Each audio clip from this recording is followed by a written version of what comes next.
Hey, I'm Mike Myers, and this is the Songwriting for Guitar podcast, which is geared to support songwriters and producers to gain confidence and turn pro. I bring on industry experts to help you improve and monetize your skills, engage better in the writing process, and build healthy habits to create a sustainable career that you love.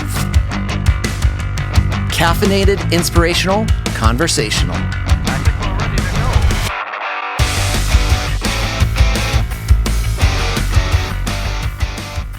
Hey friends, Mike Myers here with the Songwriting for Guitar podcast, episode number 81, Mike Turner.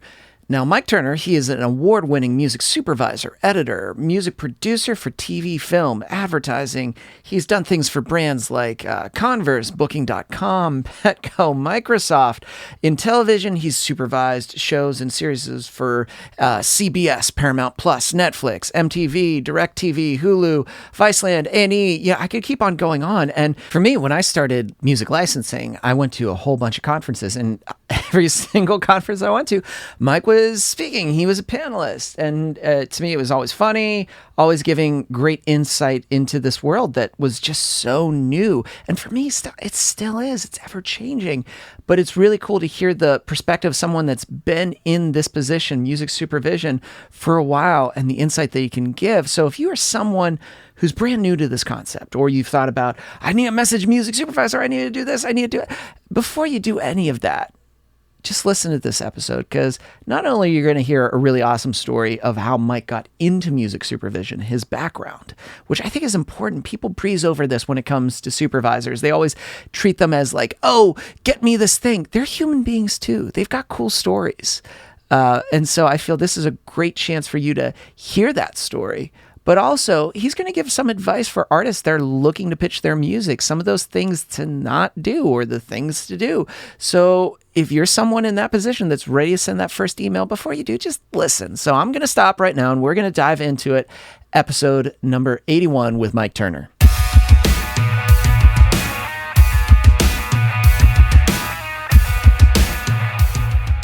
Other Mike Turner, thanks for being here, man. There can be only one. There can only Other Mike. Other Mike. This is the first. It's like the Mortal Kombat, like choose your Mike.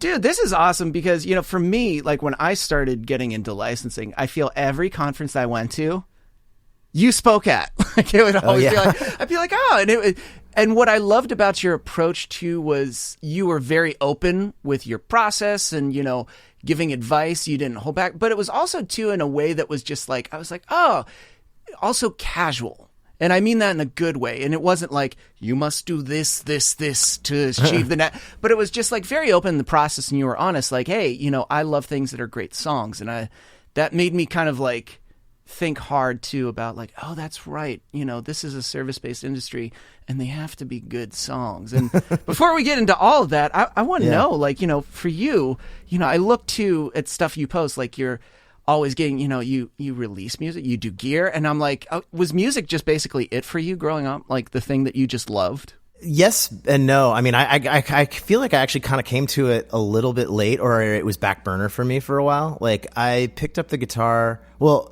I think my parents got me piano lessons when I was like 10, and I didn't really take to it. You know, it's like the whole, like when you're kind of made to practice something, you sort of resent it, you know? And so it didn't, I liked music, but I just didn't have the discipline. I think it was maybe just like too early or something. Yeah. And then late, so I kind of gave that up. And then like around 8th grade, me and my friend, you know, this is like the 1990 probably, like in 89, 1990.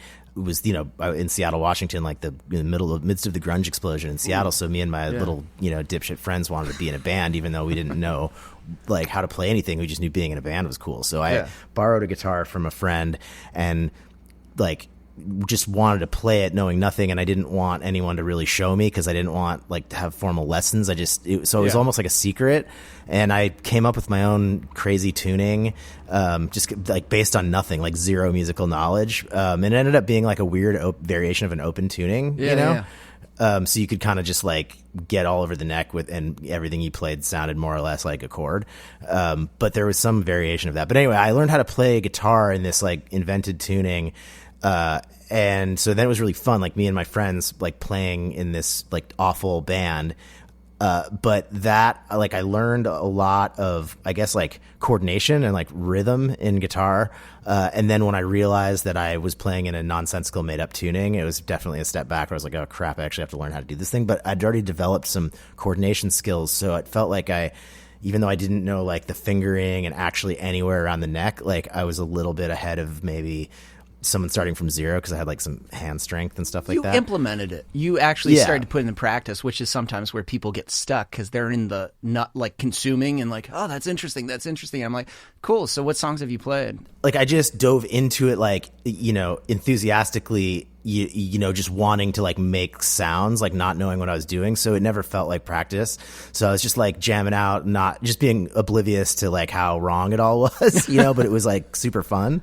And so I think then once I like ended up going to this sort of artsy high school where everybody was like a dope musician, and it was very like, it was like a private, like kind of artsy, like high school in Seattle where, the hallways were like lined with instruments and everybody like, between classes, like sitting on beanbag chairs and, jamming and they were all like really good in new music theory and they were all like cool and smoked clove cigarettes and stuff.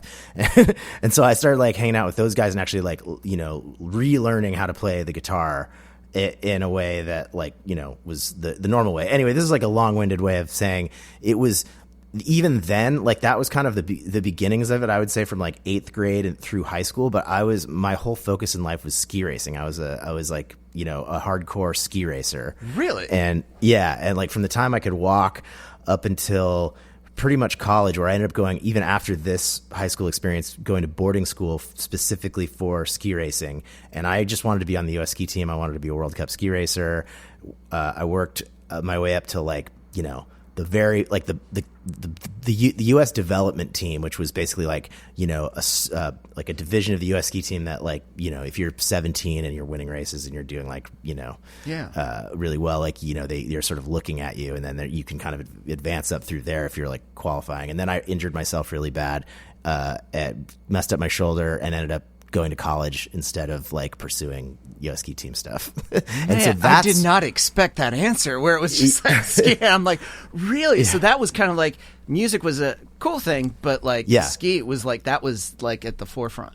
Yeah, so I was always like, playing guitar in the vans, in the van on like the way to ski races and like entertaining my friends and making up silly songs and shit like that. And I liked music, but skiing was always the main thing. And then once I gave that up in college, because I got a partial, like very small athletic scholarship to a good school, and then I quit like halfway through my freshman year in college because I was sort of burnt out. I was like, why am I doing this now anyway?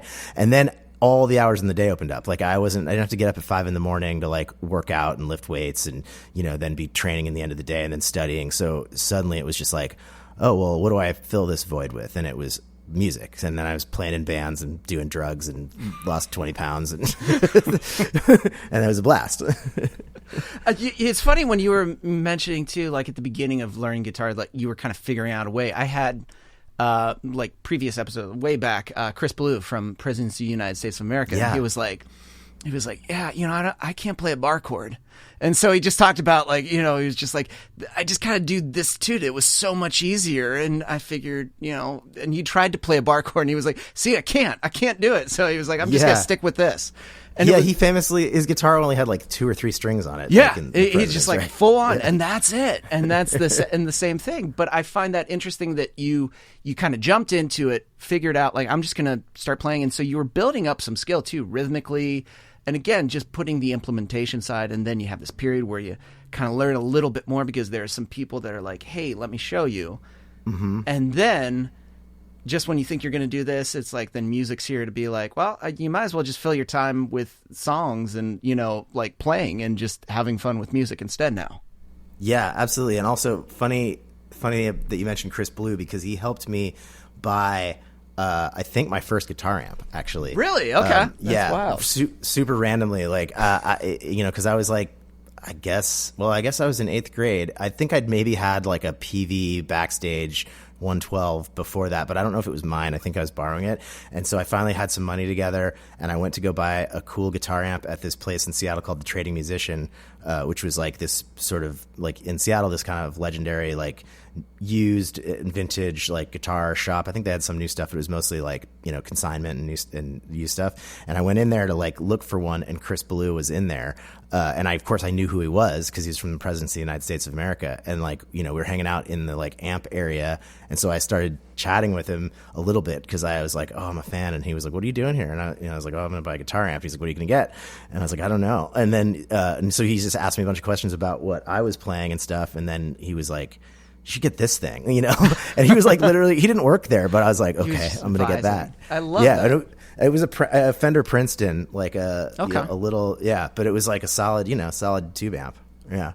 That's funny. Because I think he's still based out in Seattle or Portland, somewhere. I forget where he said he was, but that makes sense. That you just kind of hanging out there and be like, what you getting?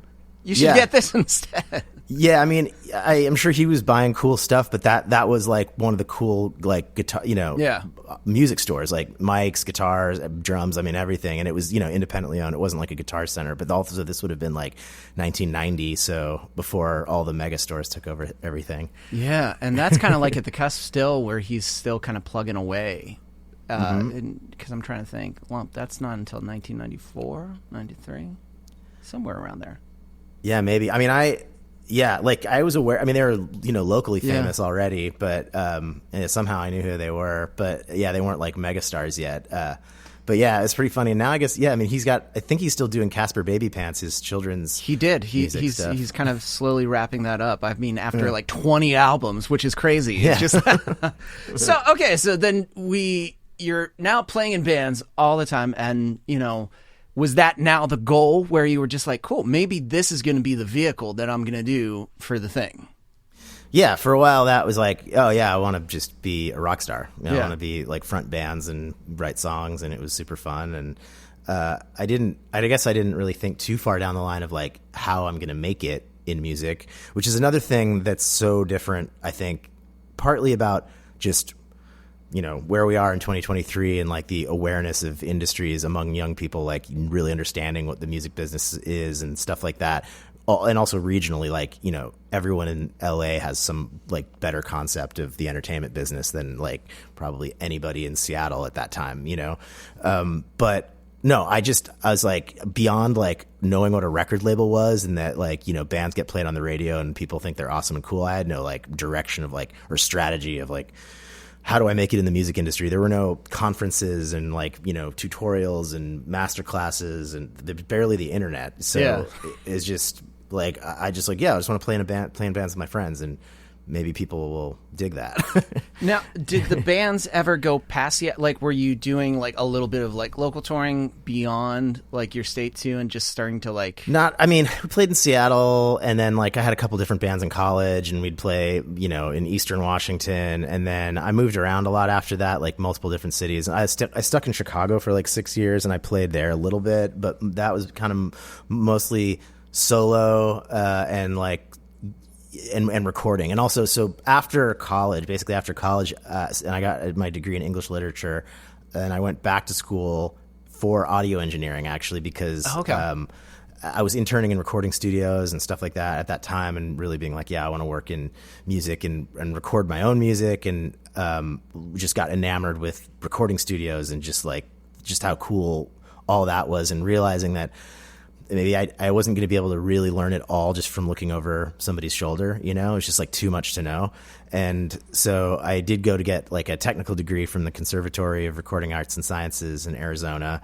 And I thought maybe, I still wanted to be a rock star, but I thought maybe I could be a record producer or, an engineer. And it was really valuable. Like I learned a lot of stuff that I definitely use to this day, but probably one of the most valuable things was I learned I don't think I wanted to be a record producer professionally. It's like, I don't know, maybe I'm not, maybe like I loved it, but when I looked at the landscape, I'm like, there's maybe 50 guys in this whole industry that like make a killer, talented enough and in the right circles, and everybody else is like, sleeping on couches and living off pizza crusts. And I was like, I don't know if I want to do that, chase that professionally. I'm maybe not quite that talented at this, but it was great for my own stuff, It just seems too, what's interesting is you know, some people freak out where they're just like, I'm not sure what I don't know if I can do this, or I don't know if I should be doing this. It seems like you were just like, I'm just going to try this and I'm going to see if I like it. It seemed like a lot of like testing the waters. Sure.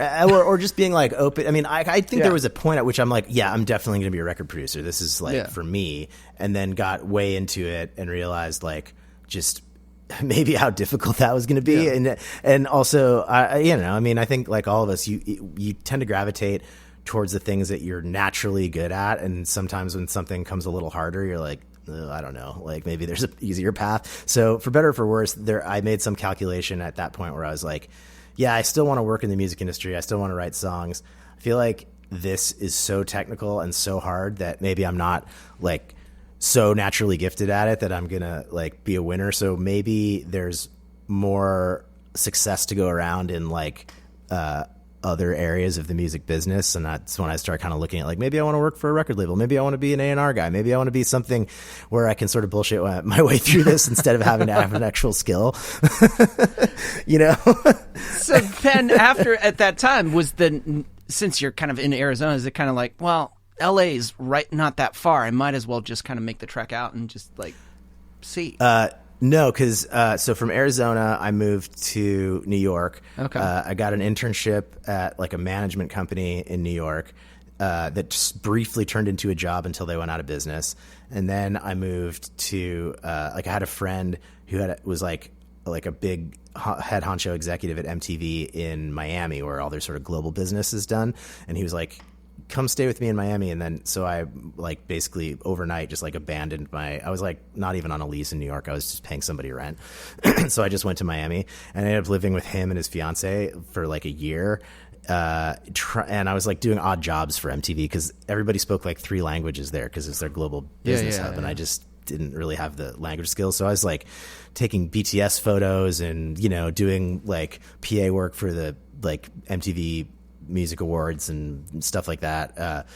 And then like pursued a job in Chicago. I was like, I got to get out of Miami at a certain point. Just like nothing's really working here. Yeah. So then I moved to Chicago to pursue some work that also kind of didn't materialize. But then I loved Chicago and I just got stuck there for like 6 years, like doing live sound in nightclubs and, you know, performing in bands and DJing and just like, you know, having fun in Chicago. And then I moved to Los Angeles. Okay. But I did get a job for Bug Music. They were in Chicago.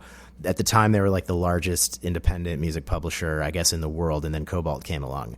Later BMG acquired them. But at the time, they needed somebody in Chicago to kind of be like the guy in town for the ad agencies because a lot of the agencies are in Chicago. Yeah. So I became like the Bug guy in Chicago for a couple of years. And that opened my eyes up to music publishing and like this whole side of the world. And I was like, aha.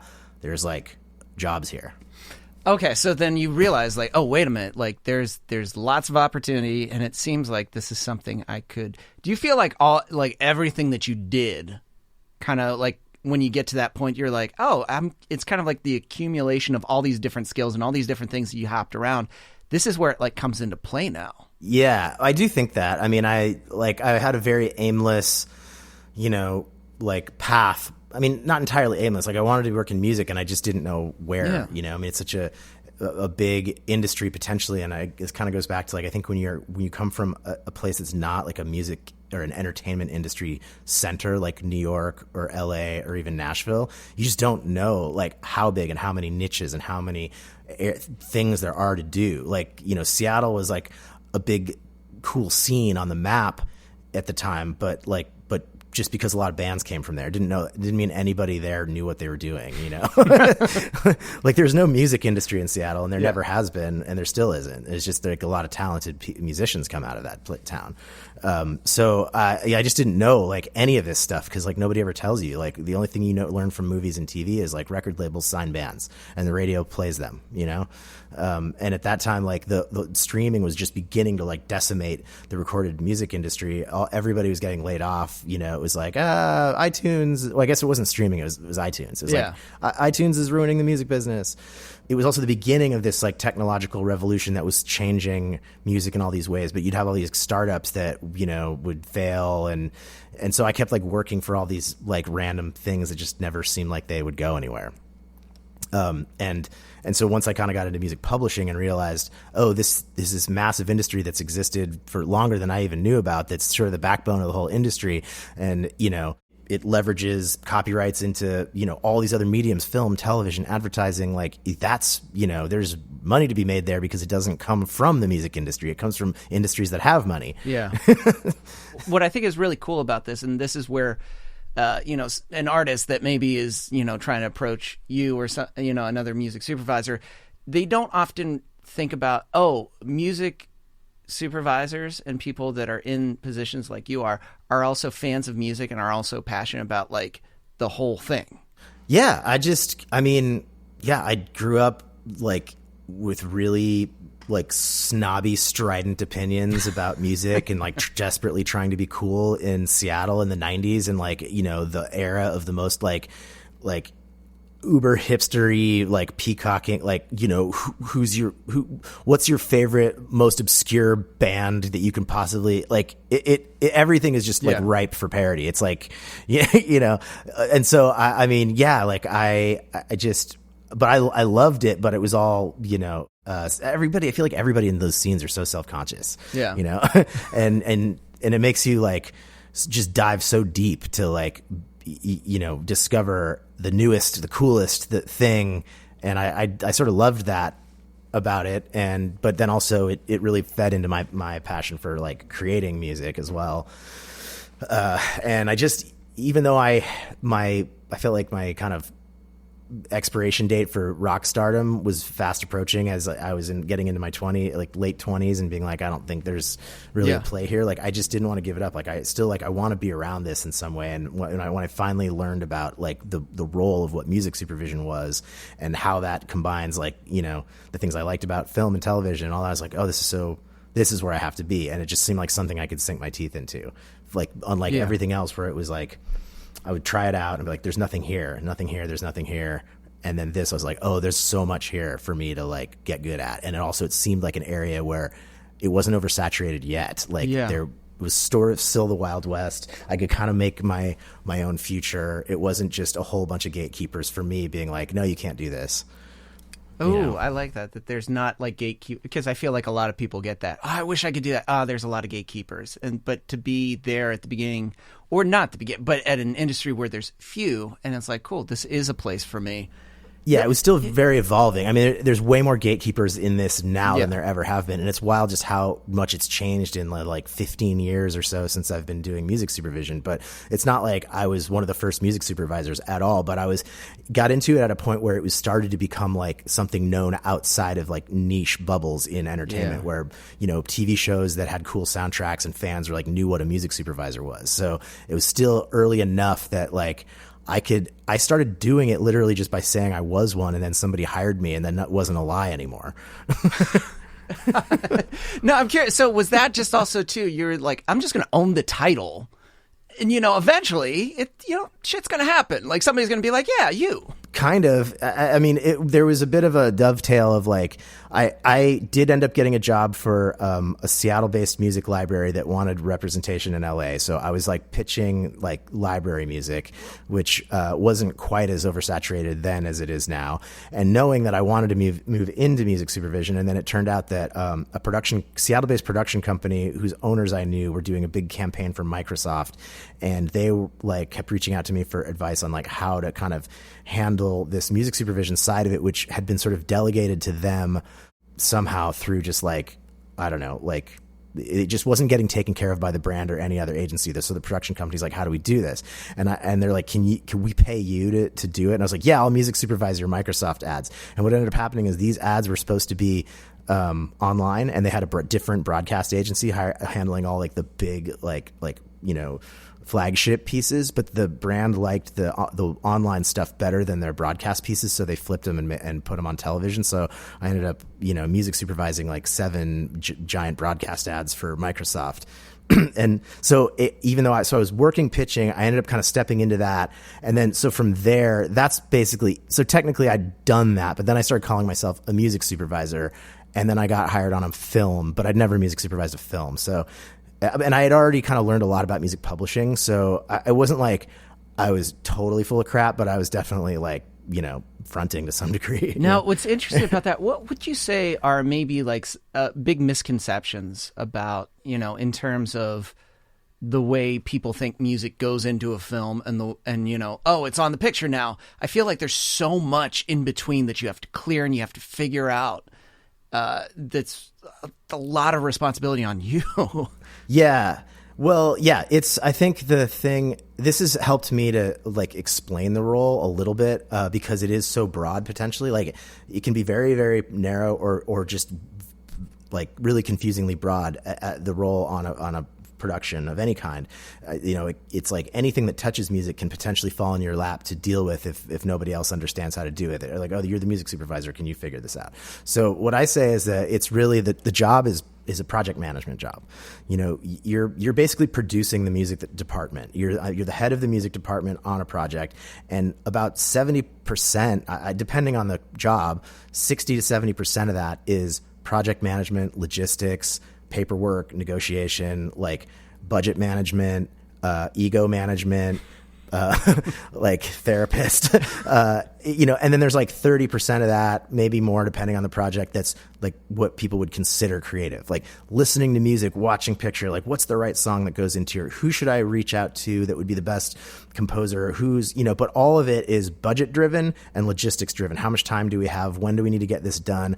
What's the easiest, quickest path to get this done in the way that, so you're looking at the whole scope of that and constantly spinning all of these little plates to arrive at the creative decisions that like, I would say work best, but sometimes it's not best. Sometimes it's like work easiest and fastest and well enough, No, I like that, easiest and fast enough. What makes something's, and I guess the, scenarios can change and it can always be different, but what makes something like easy and fast that is like, not a nightmare?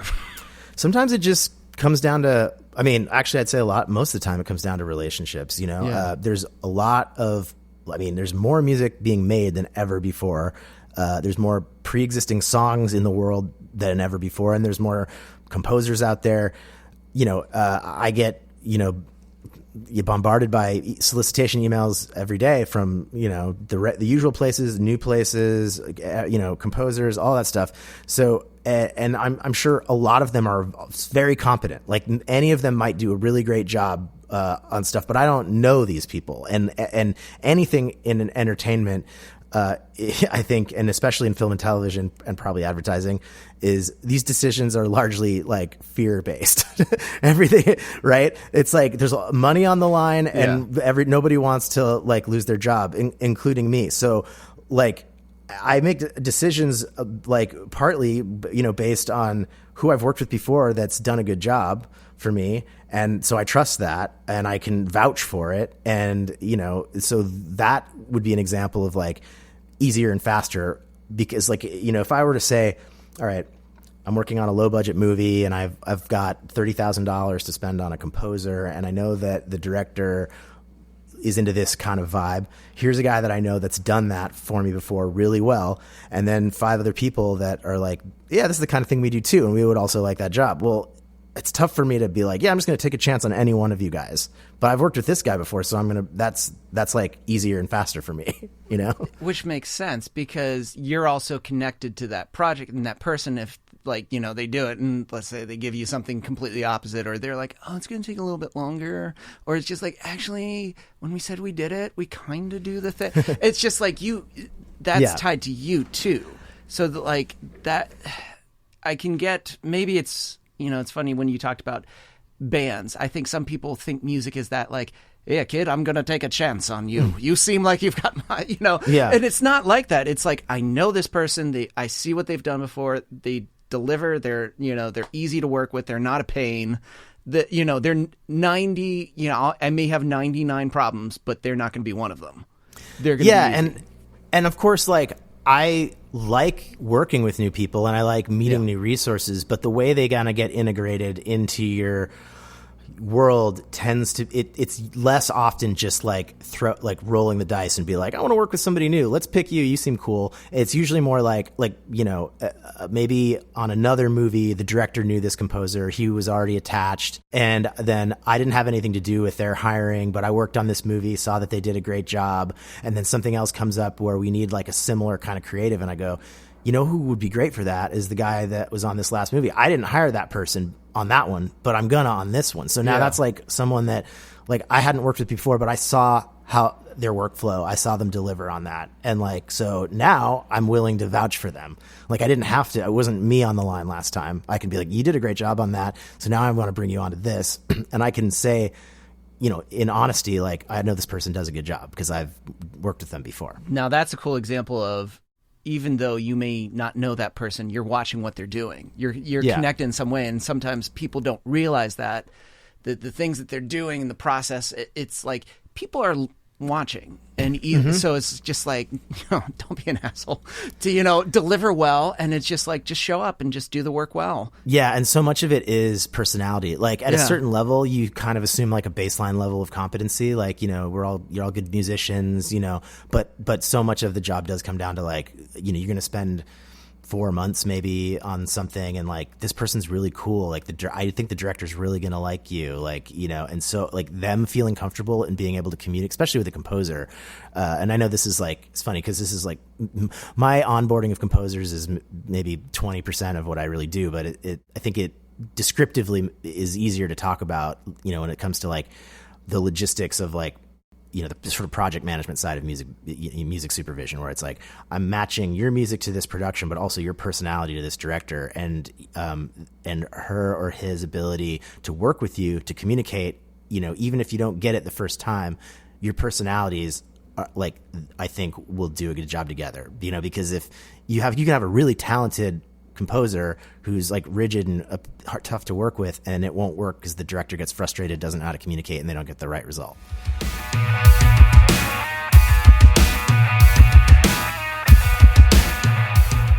Hey, it's Mike. I just wanted to jump in the middle of this episode. Let me guess. You are a songwriter that is never short of ideas, but you've got a million voice memos. You've got them all categorized there. Tons of voice memos. Well, let me tell you something right now. You want to level up your game. But I'm going to be honest, those voice memos, you can't show those. What you need is a better recording, a better version. That means you have to break open your DAW. So whether it's Logic, whether it's Pro Tools, whether it's FL Studios, whether it's Ableton, and here's the thing, it's overwhelming, it's confusing, it's daunting, it's so crippling. That's why Madeline Finn, one of our coaches, has a free series, DAW 101. So all you got to do is go to songwritingforguitar.com, and you're going to scroll down to our free resources, and you're going to see DAW 101. You're going to click it, you're going to sign up, and she's going to take you through the process of how to record a fantastic guitar vocal with minimal stress. It's going to sound way better than your voice memo, that you feel great that you can show off to a producer, you could show off to a publisher, you could show off to your co-writer. You can convey your ideas much more effectively with a quality recording. So songwritingforguitar.com, scroll down to our free resources section and sign up for DAW 101.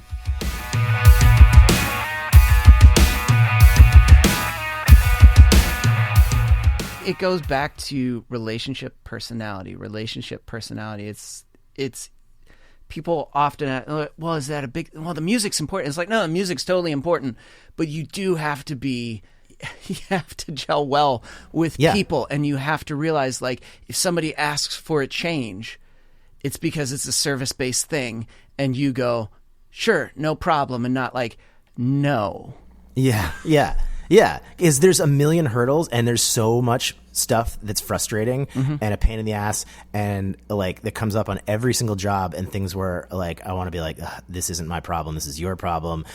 But like to a certain extent, just sucking it up and doing it. I mean, look, the only way I get hired is getting hired again or being referred by people that I end up connecting with on some point on every production. And like, I mean, whether I'm the best music supervisor out there is highly debatable.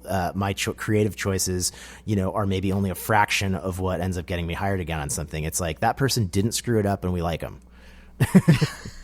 Well, that's the thing too. It's like it's all connect. I guess there's ways of looking at it like, oh, I just composed. Yeah, but you were part of like this whole unit where everyone's connected. The director and music supervisor, we have editor.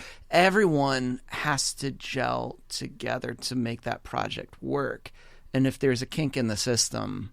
Yeah, and there often are. I mean, there's just, and it's also productions are kind of, it's a little bit like summer camp or high school, to some degree. Like, there's a lot of people working on something, and not everybody always gets along, and there's always like some gossip, like, oh, this fucking person, can they just, and you never know who it's going to be, but you hope it's not somebody on your team or somebody that you brought in, but like that happens. Like there's like some music editor who's like a grumpy pain in the ass, and it's like we're not going to hire that guy again. Like, God, would you just like shut up and do the thing, and so, it's just, that's such an important part is like, they have to be good. Yes. But there's a lot of technically proficient people in Hollywood. I need somebody that's like good and cool and like, not like I'm saying a pushover who's just going to like eat crap and do whatever you tell them, but like be confident in their ability to like manage all of that in a diplomatic way. And to me, that's also saying like they know how to manage their ego, like their ego's in check. And it's like, they got opinions, and they're going to be like, if they feel like something is like, no, I really think this is good, but at the same time, they're not going to be like, fuck you, I added it in anyway.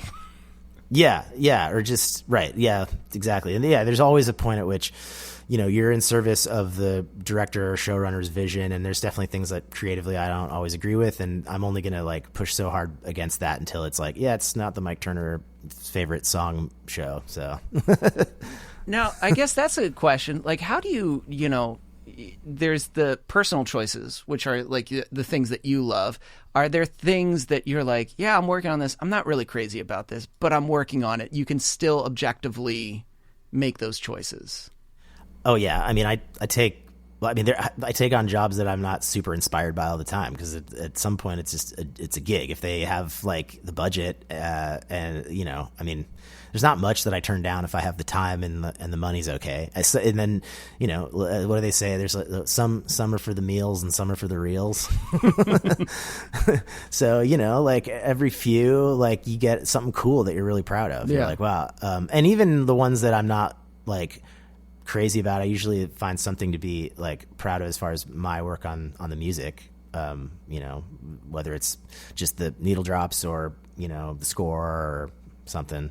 But I mean, like I feel like I do my best for every production, but some things are better on the page than they were executed. You're like, no, I like this script better than the movie turned out, but you never know, maybe it could have won an Oscar. If somebody's listening to this and they're like, man, I really want to contribute music to, film and TV. What is the first step to move in the right direction? I know that's a pretty huge answer where I'm like, just a couple sentences, but like, because sometimes people are discouraged because they're like, wow, if there's so many people out there, what's going to separate me? What's going to make me, stand out in this sea of never ending things to choose from? Yeah. I mean, if it's there's sort of two sides to that. There's like songs, like getting your songs into movies and TV, and then or if you're trying to be a composer, that's sort of a different route.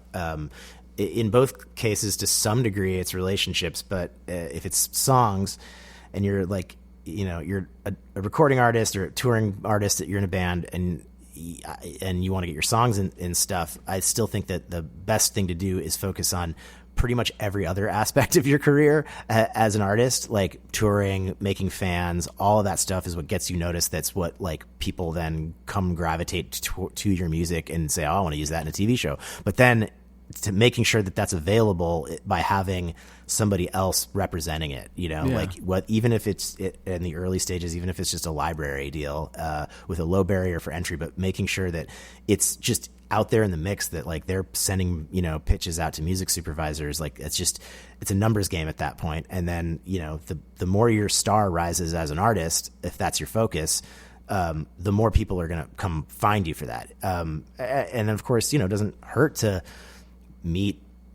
know whether it's music supervisors, directors, producers. I mean, music comes to me also through the production. I mean, there's always somebody with a cousin or a friend or whatever, and they want to send me a folder of music that, and I listen to that stuff because I have to, because it's the director's cousin or whatever, so sometimes it makes it into the movie. Yeah. So that doesn't hurt. It's relationship driven. And then composing is the same way. Like with that, I would say that then it's really important to like, you start small and like, be scoring like student films and making friends with directors who need a score that you can do for peanuts or cheap. And hopefully the people that you're doing that stuff for, their profiles rise and they keep hiring you back, and introducing you to their director friends and stuff. I think that's fantastic advice on both ends, because to me, if you are an artist, you're saying keep on focusing on what you're doing well and just keep on working at that. Don't go like, well, I guess I wrote 5 songs, put out an EP. We're just going to wait for it to get placed. Let's just wait. Yeah, right. Exactly. I think there's a lot. There was such a boom in the sort of sync business, and there's so many companies that really like sought to kind of capitalize on that in this sort of like get rich quick style thing that like convinced a lot of artists that like a great sync placement is like the key to your music career. And I know that it's happened here and there, but those days are dwindling, if ever.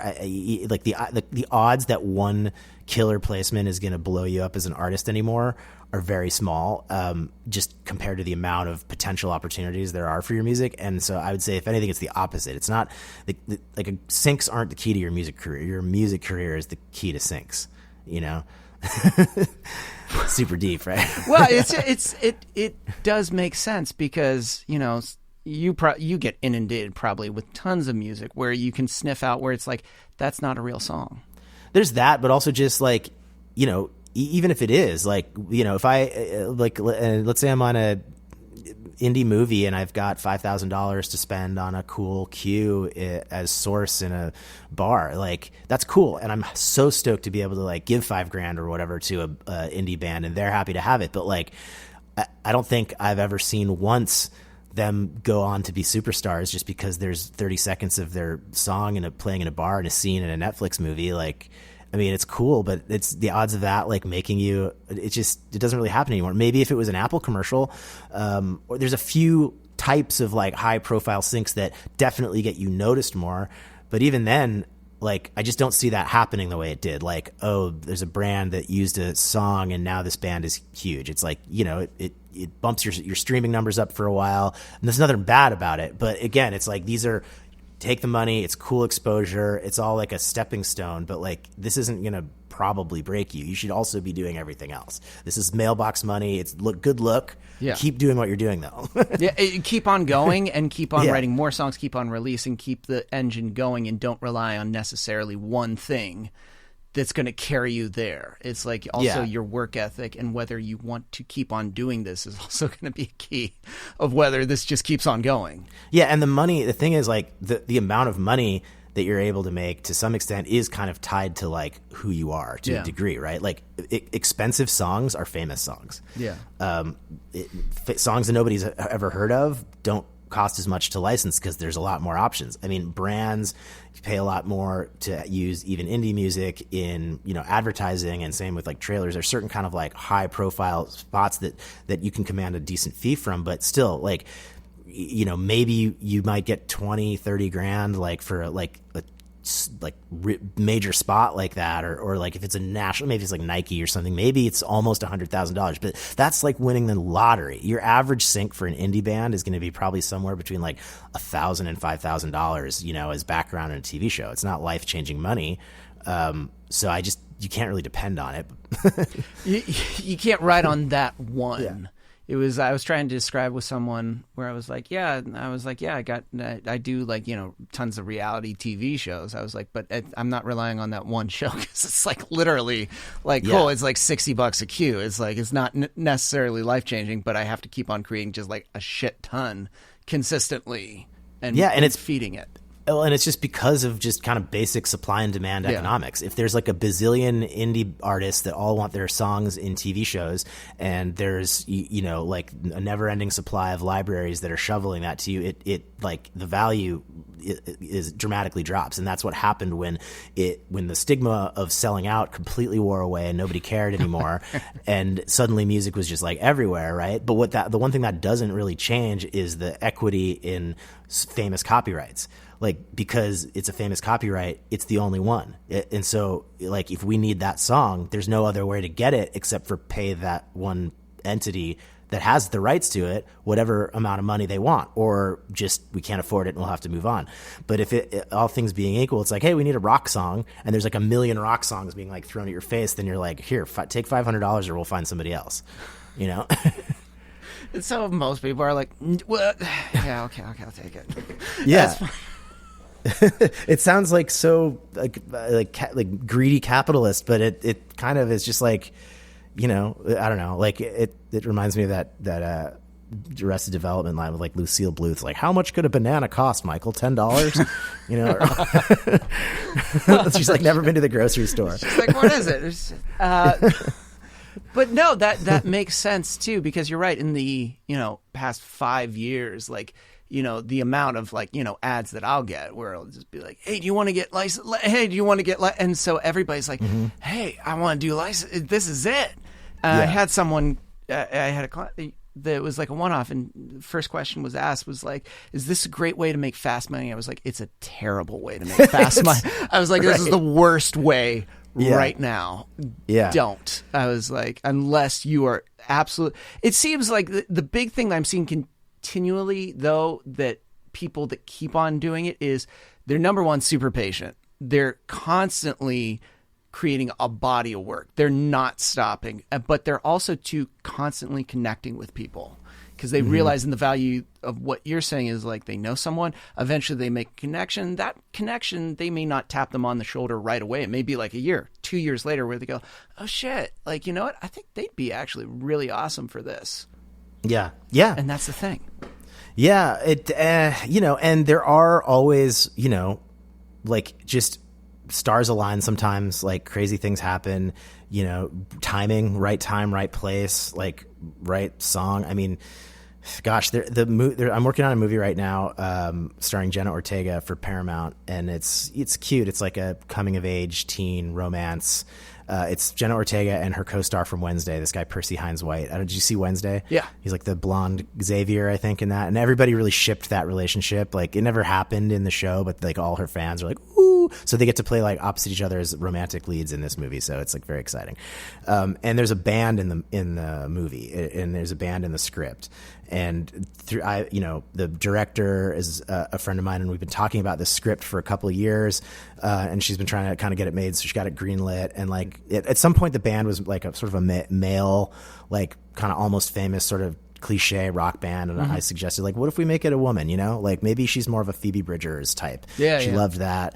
I just was like, I haven't seen that as much. Like, she's not so much comic relief, but has like, you know, some like wisdom, but she's like cool. And it's like, and a real artist. I think we should cast a real artist to play themselves. And of course, in 2020, when we were talking about this, Phoebe Bridgers was playing like venues the size of the Troubadour, you know, so that seemed maybe more doable. Now she's like a superstar, but she liked that idea. So she like wrote that in, she changed the character of the artist. And so when this got greenlit, and she was like, oh, who are we going to find? I suggested only one artist for this, and she's not anybody that like had any particular fame. It was literally just an artist that maybe 3 years before I'd gone in to see another band, and they were opening at the Bootleg, and I was like, oh man, she's really fantastic. Like, she's got something. Love these songs. I followed her on Instagram. I saw her a couple other times at places in LA. We connected at one point, like for a drink, and talked about her music, but like I didn't really know her at all. And then like 3 days before this movie like went into, well, before I got hired on it, and then we were into production a few weeks later, and the director was like, who are we going to get to cast it to be this role, this artist? This artist had like texted me a brand new song, like a link to a song. She's like, hey, Mike, I know you're a music supervisor. We haven't chatted in a while. I just wanted to like, you know, I wrote this new song, and it really just feels like like a coming of age teen romance or something.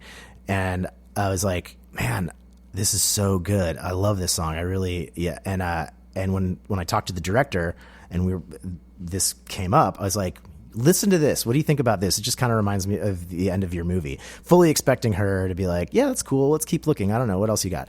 She listened to it on the phone with me and was like, just like, I love this. Who is this artist? And I was like, she's just, like a cool songwriter here in LA. I just think she's like talented and I like her songs. And I sent her Instagram. She's like, oh, she's adorable. She's like, let's set up a meeting. And literally 2 weeks later, she was cast in the movie. And like a couple weeks after that, we were in Salt Lake City shooting it for 9 days. So she has like multiple like scenes, like big scenes, lines in the movie. So she's playing herself in the film. Yeah.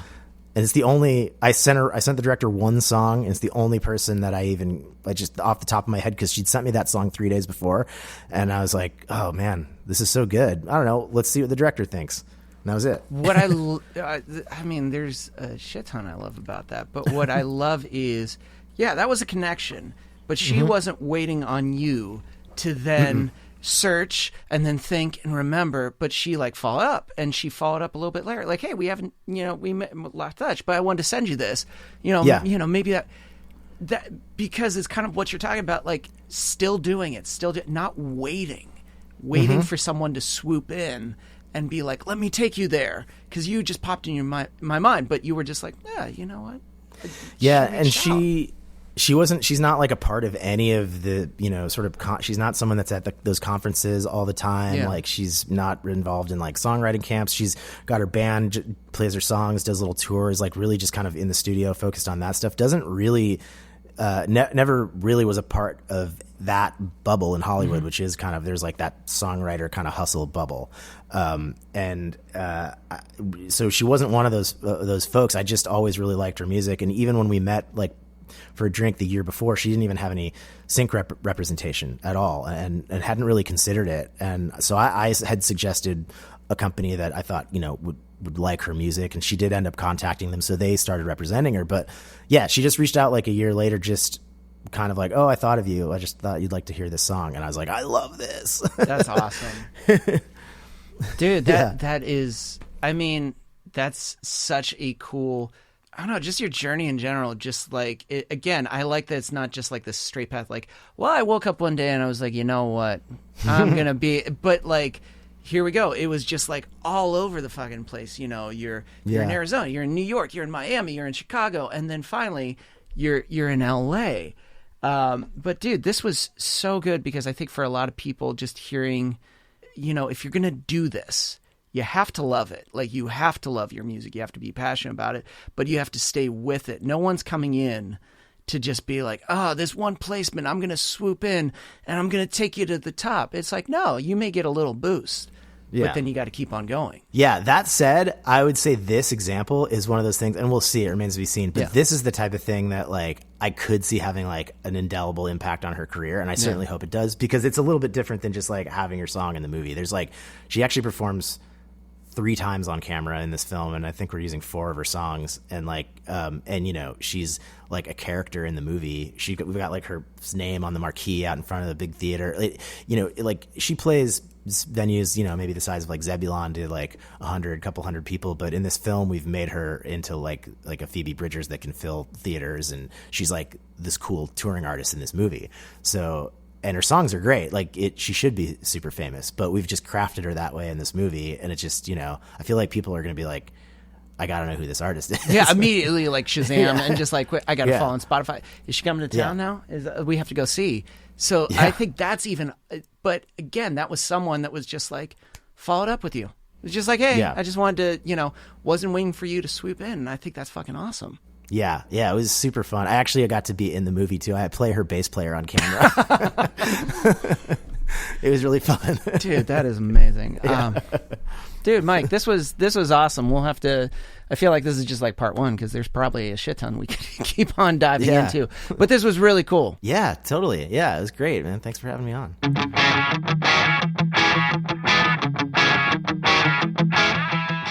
And that does it for this week's episode. Hey, if you enjoyed this episode and any of our previous episodes, and you haven't given us a review on Apple Podcasts yet, can you just take a moment right now, scroll down, give us a 5-star review, and talk about your favorite episode, and share an episode with a songwriting friend that you think would benefit from the things that we've shared. And if you have, thank you so much. You're the reason why we keep on putting out amazing episodes like this one and the one you'll hear next week. And like all of them, they were edited and produced by Chris Fafalius. I'm Mike Myers. Thanks for listening.